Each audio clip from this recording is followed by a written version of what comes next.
Pangeran Loki tidak baik-baik saja. Terima kasih teman-teman semua sudah mampir dan mengklik video baru di pembahasan chapter 1145 dan chapter-chapter sebelumnya. Selamat datang kembali di episode baru setelah hari libur lebaran dan memulai rutinitas seperti biasa tentunya. Setelah kita sama-sama mendengarkan chapter 1145, Pangeran Loki adalah seorang anak kecil yang tumbuh tanpa kasih sayang seorang ibu dan tidak mengenal baik sosok sang ayah sebagai seorang raja. Namun sang ayah tentunya tidak menginginkan sang pangeran tumbuh dalam kesunyian. Dia mencoba menyatukan kedua putranya itu untuk saling mengenal dan bertukar pikiran, membangun sebuah komunikasi yang kuat di antara keduanya, hingga mereka berdua bisa saling bersatu dan bekerja sama membentuk Elbap menjadi negara kuat, seperti yang dicita-citakan oleh sang ayah. Namun ternyata ambisi sang ayah tidak berjalan dengan sempurna.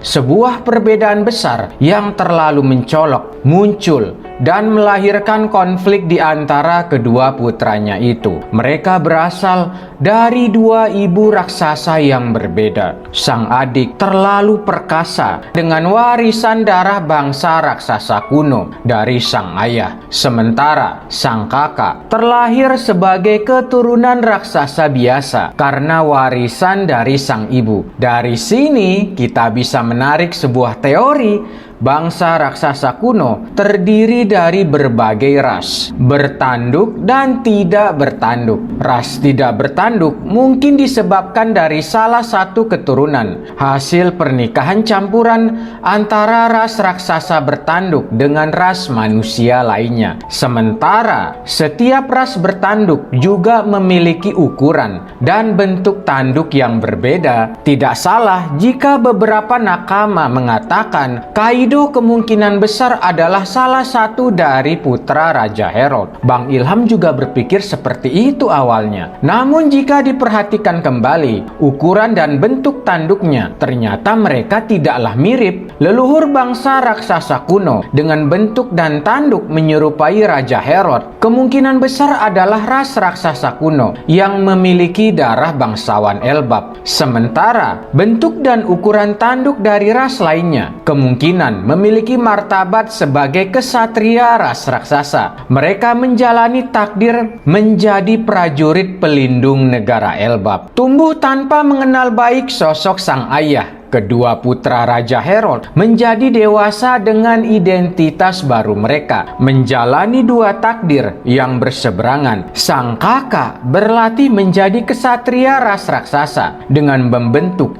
New Giant Pirates Warriors. Selepas kekagumannya mengenal sosok Old Giant Pirates Warriors dan dua pahlawan Elbap yang penuh dengan karismatik. Sementara sang adik bergerak mengungkap identitas kuno dari sang dewa matahari Nika, legenda yang diceritakan turun-temurun oleh para kesatria Elbap. Pangeran Loki yang perkasa dengan naluri bertarungnya yang terlalu buas menerjemahkan Nika sebagai sosok kuat dan akan membawa perubahan besar bagi negaranya, dimulai dengan menaklukkan dan mengakhiri peradaban dunia ini menurut pemahamannya sendiri. Namun ternyata kisah tersebut sudah dimulai dari sebuah reruntuhan peradaban melewati 3000 tahun lalu, jauh sebelum memasuki abad kekosongan. Tercatat dalam sebuah mitos kuno negara Elbap bernama Heli. Dibuktikan dengan sebuah situs sejarah di masa lalu, penemuan bangunan tua dengan bagian atas kubahnya menyerupai kepala robot. Bentuk keseluruhannya seperti fasilitas laboratorium penelitian yang sudah lama ditinggalkan. Tidak aneh sih jika bangunan ini akan lebih berkembang di tangan Franky dan salah satu satelit Dr. Vegapunk 02 bernama Lilith. Lilith membawa satu-satunya mesin dari Egghead ke tanah Elbap. Mesin ini adalah mesin cloningan milik Stella, Dr. Vegapunk yang asli dong. Mesin yang dapat menciptakan cloningan Stella mendekati kecerdasan aslinya melampaui para satelit. Dr. Vegapunk sudah mempersiapkan mesin tersebut 20 tahun lalu. Sebelum kunjungan pertamanya ke Elbap, Lilith akan melahirkan cloningan sempurna dari Stella. Mereka berdua akan bekerja sama membangun laboratorium baru dan Punk Records yang baru dong di bangunan tua itu. Kita bisa menyebutnya Labopes Elbap. Setelah Labopes baru terwujud, Lilith dan Stella akan mengembalikan ingatan Kuma. Namun tentunya kondisi tubuhnya mungkin tidak bisa utuh kembali sebelum dia menjadi pasifista. Tetapi Kuma yang baru mampu mengubah medan pertempuran secara luas. Di saat dia telah kembali menjadi pasukan revolusioner dan siap menghadapi pasifista. Keberadaan Franky di sini akan sangat membantu kedua Dr. Vegapunk itu untuk menemukan sumber daya energi penggerak Labopes yang baru di Elbap. Mengikuti perkembangan cerita di chapter 1065 dan chapter 1116, sumber tenaga pulau masa depan Egghead digerakkan oleh api yang diubah menjadi berbagai bentuk energi. Mother Flame adalah puncak dari pengetahuan dan modifikasi bentuk energi api yang pernah diciptakan oleh Dr. Vegapunk bersama para satelitnya. Namun sayangnya Mother Flame belum tentu akan dikembangkan. Memperhatikan kembali api dan petir menjadi kelemahan bagi negara raksasa ini. Tetapi ada hal yang menarik dan masih misterius terjadi di negara Elbap. Negara ini menawarkan sebuah jawaban yang berbeda. Kecerdasan bangsa raksasa kuno di masa lalu mewariskan pengetahuan kepada setiap generasi mereka hingga saat ini. Catatan peninggalan kecerdasan dan pengembangan ilmu pengetahuan itu mungkin masih tersimpan jelas di dalam bangunan tua tersebut. Negara ini juga memanfaatkan interaksi perubahan cuaca antara tiga tingkatan alam Elbap sebagai teknologi yang mendukung kehidupan mereka, seperti menggerakkan kapal dengan awan pulau dan membuat jalur pelangi. Franky bersama Stella dan Lilith akan memanfaatkan semua informasi berharga ini diubah menjadi sumber daya energi Labopes yang baru, energi yang lebih ramah lingkungan bagi negara raksasa itu. Bagaimana ya jika seandainya bangunan tua itu ternyata adalah bagian dari robot kuno yang kecerdasannya melewati peradaban saat ini? Ini adalah motivasi terbaik Franky untuk melahirkan kembali General Franky. Setelah melewati chapter 1019, General Franky telah dihancurkan dalam pertarungannya melawan Sasaki di negara Wano Kuni. Namun dengan adanya keberadaan Stella dan Lilith, Franky mampu mewujudkan prototipe baru melampaui pasifista dengan mengadaptasi desain dan kekuatan rangkari robot kuno bernama Emmet, mewujudkan teknologi yang lebih mutakhir dan praktis. Kekuatan General Franky yang baru mampu meredam serangan Buster Call Angkatan Laut. Mengapa peradaban yang maju itu mengalami keruntuhan? Kembali ke teks suci Heli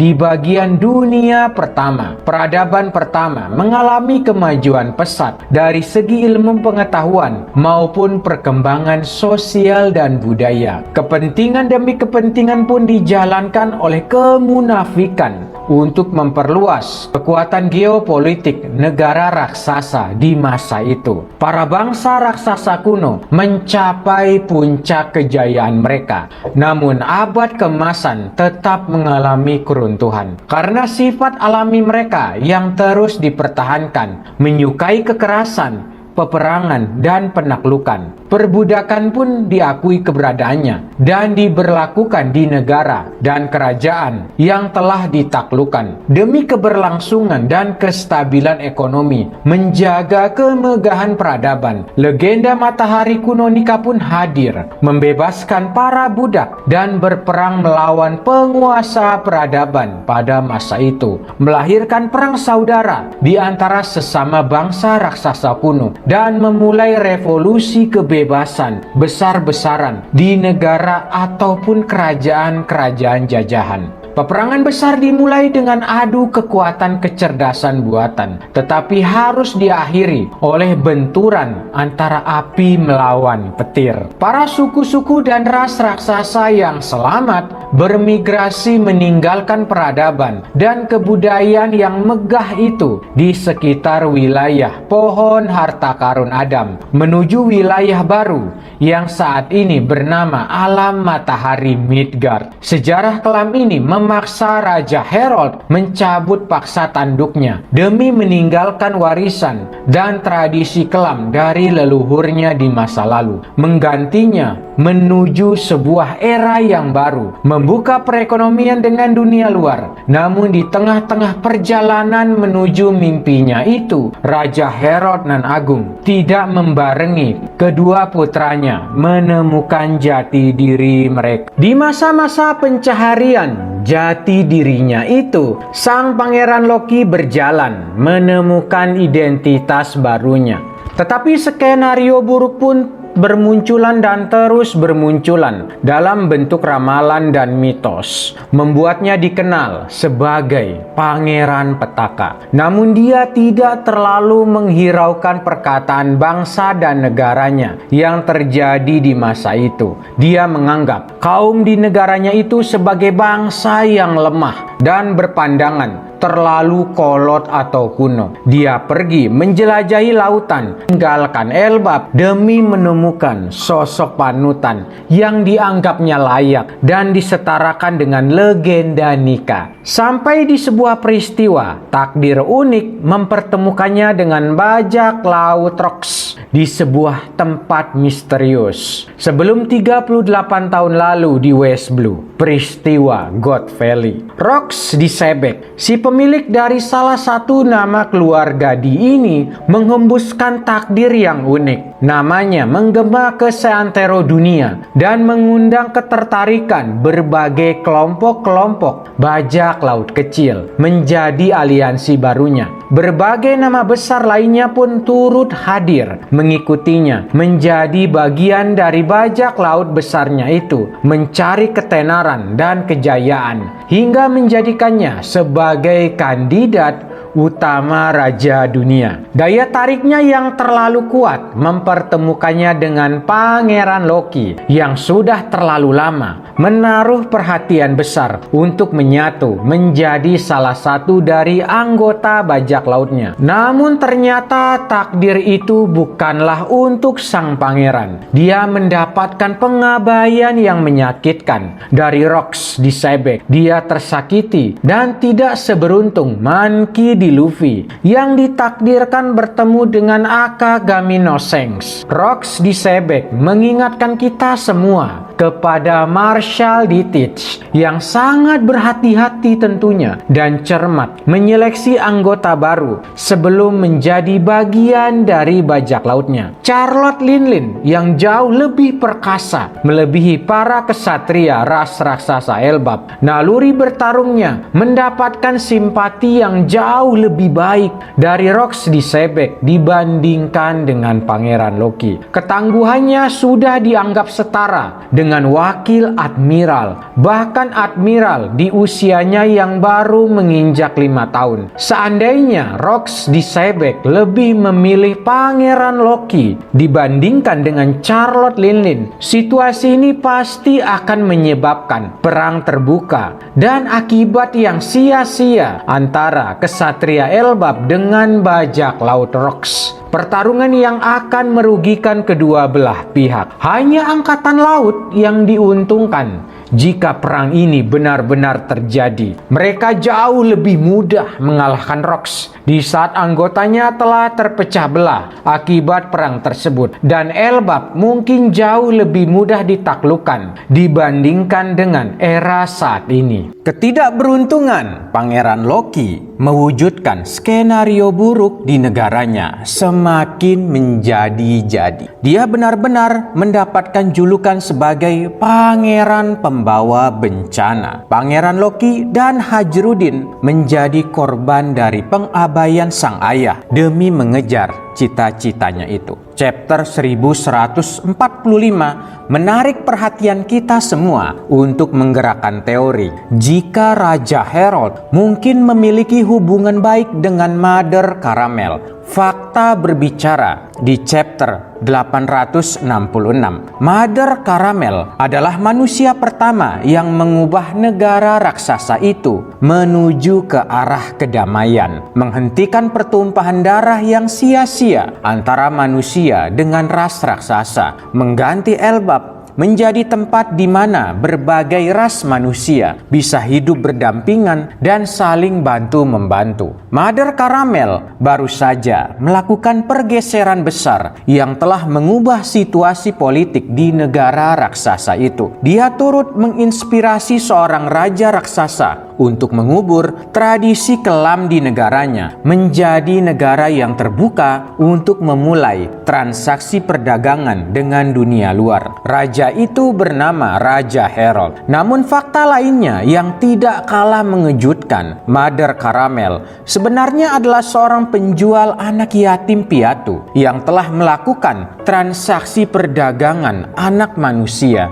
selama 50 tahun. 37 tahun transaksi itu terjadi di negara Elbap. Salah satu transaksi besarnya dilakukan dengan pemerintah dunia sebelum akhirnya dia terusir dari negara raksasa itu dan mati karena praktek kanibalisme yang dilakukan oleh orang yang sama. Anak asuhnya sendiri, Charlotte Linlin. Entah bagaimana Mother Caramel bisa melakukan transaksi perbudakan itu selama bertahun-tahun tanpa menarik perhatian para raksasa. Namun kita bisa berasumsi tindakan yang dia lakukan tidak mungkin terjadi tanpa sepengetahuan penguasa yang ada di wilayah tersebut. Besar kemungkinan Raja Herald mendengarkan situasi ini terjadi. Pertanyaan yang muncul di benak saya, apakah Raja Herald yang terlalu naif karena kecerdasan tipu daya dari Mother Caramel, atau sedari awal Raja Herald adalah raja yang munafik? Walaupun sudut pandang asumsi ini belum tentu bisa dibenarkan, tetapi kehadiran Mother Caramel telah membuka banyak kemungkinan, ruang dan kesempatan bagi Raja Herald dan pemerintah dunia untuk saling bertemu dan bertukar pikiran. Jika Raja Herald adalah raja yang munafik, dia pasti sudah mendapatkan keuntungan yang cukup besar bagi negaranya dari transaksi perdagangan manusia antara Mother Caramel dengan pemerintah dunia. Dalam ingatan masyarakat Elbap dan Charlotte Linlin, Mother Caramel adalah orang suci yang membawa kedamaian dan kesetaraan tanpa diskriminasi apapun. Namun setelah kematiannya, Charlotte Linlin tumbuh dengan sangat dibenci oleh raksasa. Bahkan namanya menjadi sesuatu yang tabu untuk disebutkan. Linlin tidak mampu menerjemahkan pesan kedamaian dan kesetaraan yang dibawa oleh Mother Caramel. Karena sedari awal, Mother Caramel adalah penyihir gunung yang sama sekali tidak menyukai perdamaian. Namun, kedatangan Rox di Sebek menyambutnya dengan simpati yang luar biasa demi mewujudkan kepentingan bajak lautnya itu.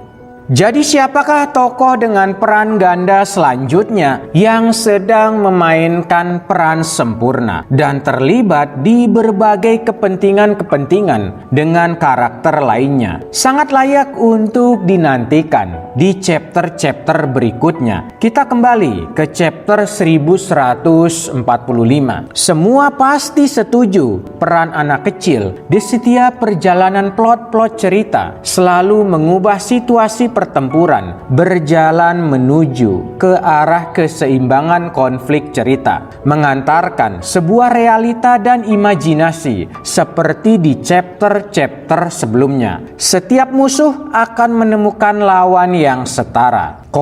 Menjadi satu-satunya anak raksasa yang selamat dari permainan imajinasi pikiran hasil dari skenario busuk para kesatria suci. Kolon tidaklah lebih istimewa dari teman-temannya, namun impiannya menjadi the next generation of pirate warriors terlalu liar untuk dimanfaatkan oleh ketiga kesatria suci itu. Kehadiran Kolon memunculkan amarah yang tidak terbendung dari salah satu kesatria suci dan memaksa para kesatria suci lainnya untuk bersiap dengan kemungkinan selanjutnya yang tidak mereka duga. Beberapa anggota bajak laut topi jerami pun terkejut dengan kedatangan si kesatria suci itu, Ganko. Jadi siapakah yang akan menghadapinya? Mungkinkah di chapter berikutnya Ganko malah akan memperlihatkan sebuah tindakan yang tidak terduga yang akan dilakukannya secara sempurna di luar rencana dan kewaspadaan kedua rekannya itu. Jika kita memperhatikan kembali di chapter 1136, dia diperkenalkan tidak memiliki nama keluarga bangsawan kaum naga langit di depan namanya, dan kesatria suci Ganko adalah salah satu pasukan yang paling dipercaya oleh Saint Samrock Vigarland sebagai pusat analisa informasi rahasia dan terbatas, mengikuti situasi dan perkembangan yang terjadi di negara Elbap. Baik teman-teman semua, kita sudah berada di akhir video. Terima kasih sudah menjadi pendengar terbaik di video pembahasan baru pada One Piece chapter 1145 dan chapter-chapter sebelumnya. Sampai bertemu di video baru selanjutnya. Saya Bang Ilham, saya pamit.